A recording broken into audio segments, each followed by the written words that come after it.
지구의 허파라고 하면 보통 어디가 생각나나요? 아마존이죠. 그렇죠, 그렇죠. 아마존. 이제 열대우림 이렇게 이야기를 하는데 그 파괴하는 이유가 바로 이것 때문이라고 합니다. 이게 뭐야? 왜 뭐야? 라면 갑자기 방송 중에 뭐 먹으려고 그러면 안 돼요. 왜 그러는 거야? 다이어트 더 중이시라고 있는데, 더 하니까. 있는데 안 꺼낼게요. 왜 뭘 먹으려고 그러지? 자, 이거 제가 혼자 먹을 건 아니고요. 네, 근데 이게 숲을 파괴한다고요? 네. 아마존을 파괴한다고요, 이게? 네, 뭐 이게 라면 먹으면 숲을 파괴하는 역할을 하고 있습니다. 이 간식들이 어떻게 숲을 파괴해요? 왜냐하면은 이게 이제 뒤집어가지고 보면은 여기 제품에 다 쓰여 있는데 여기 성분표에 네. 다 들어가 있어요. 네. 팜유, 함유. 팜유 여기 써 함유가 있고 왜? 여기도 팜유 써 있고 네. 팜유 이게 바로 지구의 눈물이라고 불리는 아니, 열대우림 파괴의 주범입니다.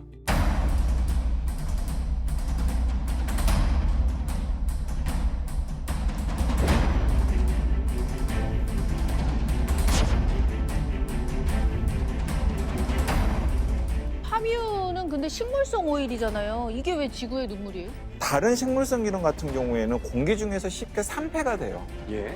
탐유는 산화 안정성이 높아서 비교적 공기 중에 오래둬도 다른 기름에 비해서 산패하는 데 걸리는 시간이 오래 걸립니다. 그러니까 이제 보관이 굉장히 이제 용이한 거죠.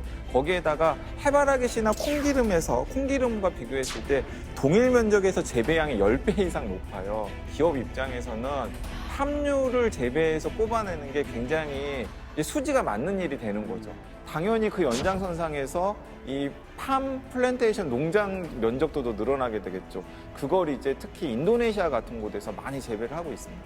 지금 이 화면을 보시면은 나오는데 이게 뭐냐면 야자나무를 심기 위해서 숲을 다 태워버리고 그 다음에 저렇게 인위적으로 야자나무를 심은 거예요. 어쨌든 나무를 심었으니까 괜찮은 거 아니에요? 그러게. 모노컬처, 이제 단일 작물을 재배한다고 하는 플란테이션인데 원래 저곳은 울창한 열대우림이 있었던 곳이에요. 열대우림은 높이 한 50m 이상 되는 큰 나무부터 시작해서 땅바닥에 있는 이끼까지 수십 개의 층으로 이루어졌던 숲인데 그걸 다 밀어내고 저렇게 하나의 작물만을 심게 되면은 여러 가지 문제가 발생을 합니다. 그 이전에 거기에 살았던 식물들은 이미 다 사라졌고요. 식물들이 사라지니까 원래 열대우림에 살았던 동물들도 고통을 받습니다. 맞아요. 그렇죠. 그러니까 예를 들어서 이제 오랑우탄 같은 경우는 인도네시아 열대우림에서만 살아요. 아, 네. 근데 이제 인도네시아 열대우림을 없애고 거기에다가 이제 야자나무 농장을 만들면 당연히 그 열대우림에 사는 오랑우탄은 서식지가 줄어들어가지고 멸종 위기로 몰리게 되겠죠. 아, 그래서 우리 아까 봤을 때 그 오랑우탄 그림이 그러니까요. 아, 불타고 있었잖아요. 네, 불타고 있었는데 그게 이런 이야기였군요. 이 안타까운 건 이제 식물의 멸종이 이미 시작되고 있다라는 건데요. 사진 한 장을 보면서 제가 설명을 좀 더 드리도록 하겠습니다. 예. 지금 보시는 사진은 영국 왕립식물원이 네이처에 발표한 식물 멸종 지도인데요. 종자식물 33만 종의 정보를 모아서 지금까지 멸종한 식물종을 파악을 했다고 합니다. 571종의 식물종이 멸종한 것으로 나타났는데요.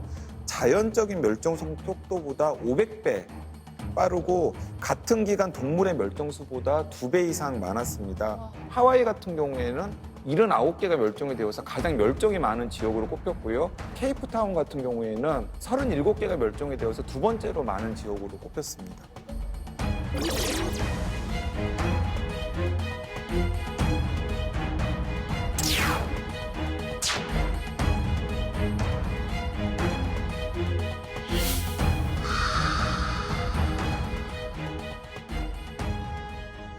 근데 여기서 더 최악으로 치닫습니다. 인류를 먹여 살리는 4대 식량이 쌀, 밀, 옥수수, 감자거든요. 네네. 근데 이 네 가지가 무기로 쓰이기 시작했습니다. 식량이 무기가 된다고요? 무기? 식량이? 아주 간단한 산수를 한번 해보죠. 산수. 너무 기후변화가 심해져가지고 농사가 다 잘 안 되기 시작했어요. 쌀값이 2배로 뛰었다고 생각을 해봅시다. 네. 한국 사람들은 그 정도 올랐다고 하면 아, 왜 이렇게 비싸라고 하면서 그냥 그렇게 먹을 겁니다. 1,000원 하든지 2,000원 하는 정도 차이니까.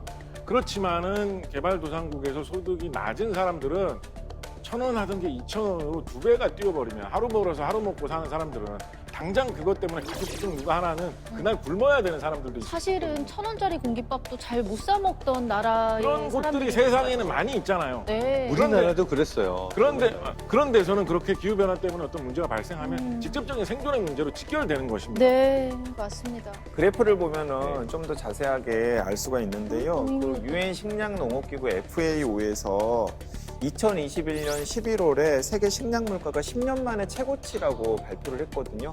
2021년의 그래프를 보면은 지금 그 높이 치솟고 있잖아요. 네. 자, 그런데 1년도 채 되지 않은 올해 2월에 다시 한번 상승 곡선을 보여줬습니다. 2022년에 빨간 곡선이 바로 세계 식량 가격 곡선이거든요. 너무 가파른데요? 그러니까 최근 전 세계 식량 가격을 둘러싸고 심상치 않은 가격 폭등 현상이 벌어지고 있는 상황이고요.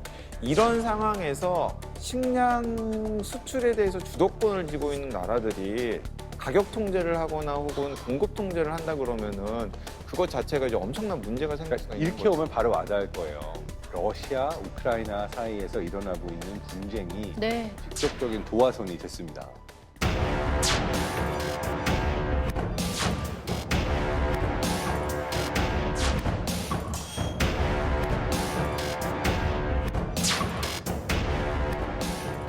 우크라이나를 유럽 사람들이 이야기하기를 유럽의 빵 바구니라고 얘기를 합니다. 지금 전쟁이 진행되면서 밀을 파종하지 못하게 됐어요. 그렇게 되면은 얼마 지나지 않아서 밀 가격이 오를 겁니다. 네.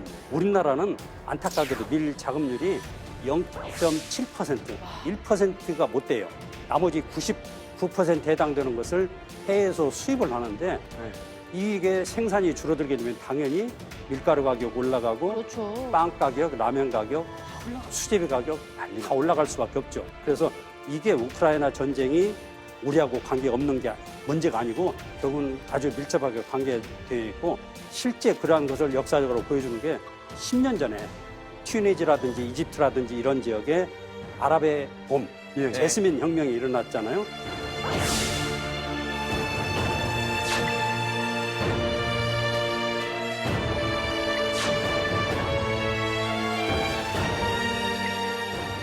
그때 리비아도 무너지고 그랬는데 무너진 이유가 다른 게 아니에요. 빵 가격이 높아지니까 국민들이 봉기를 한 거죠. 그러면서 그 철권 통치를 했던 나라들이 다 무너졌거든요. 그래서 사회 경제 시스템 이러한 것이 먹는 문제가 안정적으로 해결되지 못하면은 종말로 갈 수 있다 하는 것들을 뭐 우리 알 수 있죠. 먼 나라의 일만은 아니죠. 여러분, 북한에서 정치적인 상황이 굉장히 크게 바뀌었던 계기가 되었던 90년대의 한 사건, 한 시기. 기억나십니까? 땡땡의 행군. 고난의 행군. 고난의 행군. 네. 고난의 행군이라는 시기에 북한 사회가 굉장히 많이 변했다라고들 이야기를 합니다. 네. 고난의 행군이라는 그런 시기가 왜 있었느냐 여러 가지 의견들이 있습니다만 적어도 하나 빠뜨릴 수 없는 것은 고난의 행군 시기에 홍수의 피해가 너무 심했고 그것 때문에 농사가 너무 안 돼서 식량난이 굉장히 크게 일어났기 때문에 북한 사회가 큰 어려움을 겪었다라는 해석도 빠지지 않고 등장을 하죠.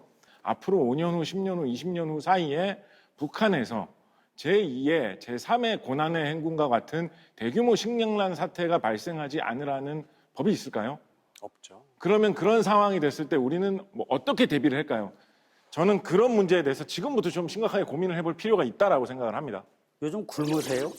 아니요. 잘 먹죠. 굶지 않으시죠? 네. 우리가 이제 먹는 문제와 관련돼서 여러분들이 좀 유심히 들으셔야 될 것은 우리가 먹는 곡식, 예. 곡물의 자급률 한 46% 정도 되거든요. 그러니까 두 끼 중에 한 끼 정도는 우리가 생산하는 곡물을 가지고 우리가 먹고 살 수 있어요. 그런데 축산물까지를 포함한 우리나라의 식량 자급률은 21%밖에 되질 않습니다. 5끼 중에서 한 끼만 우리가 자급자족을 하고 나머지는 다 수입하는 거예요. 결국은 이게 식량이라는 것이 세계적인 생산과 수요, 수급에 의해 가지고 결정이 되는 거기 때문에 우리가 원하는 가격으로 살 수 있는 게 아니라는 거예요. 기후이기 때문에 농작물 생산량이 떨어지거나 혹은 기후 재앙이 여기저기서 발생을 하게 되면 그 연장선상에서 식량 공급에 문제가 생기고 식량 고급에 문제가 생기면 식량 가격이 폭등하는 식량 인플레이션을 낳을 수가 있다는 거죠. 자, 그렇게 되면은 우리나라 같은 나라가 당장 타격을 입을 수밖에 없을 거겠죠.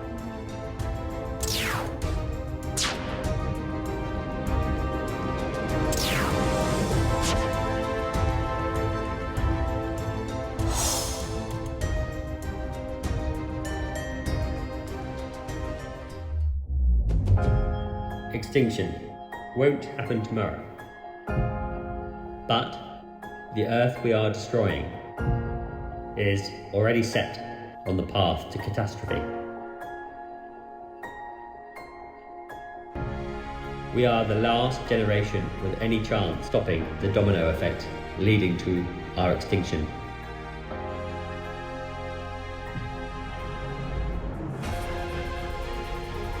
The cars we drive, the clothes we wear, and everything we eat and enjoy. Every choice of every moment is another domino of our own extinction. For you, for us,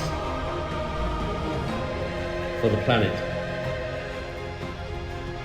What decision will you make?